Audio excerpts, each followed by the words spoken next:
Wala pa. Di ba? Hindi, Senator, para sa amin, ikaw ang number 1. Senator. Tama ba, Alberto? Ayan.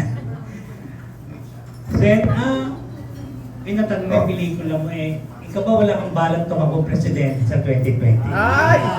Alam mo, Ay! Mariki, nakulong na ako dahil dyan sa mga ganyan. Ay, ang mga vice-president. Ayaw ko yan. Sa kanila na yun. Ayaw.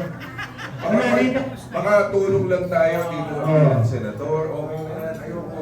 Sa kanila na yan. Kaya may lumabas, di ba?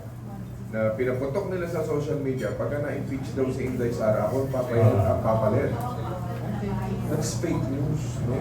That will never happen. Yung parang ako yung papalit. Hindi ako ganun klaseng tao. Hindi. No.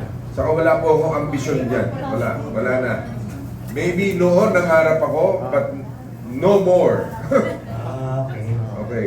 Good. Okay. Ito na, yung bang nasa trailer mo noong tatlong characters mo? Yeah. Multiverse, may kinala mo ba sa Film Festival entry mo? Hindi. Yun ang, that is part of the, yung kasama ng commercial sa campaign. Parang ito, sila ang, di ba, Panday, Agiman, Panday, Pogi. Para sa akin, para kay Kong Revilla, hindi sila ang bida. Ang bida, yung mga tao. Kayo ang bida.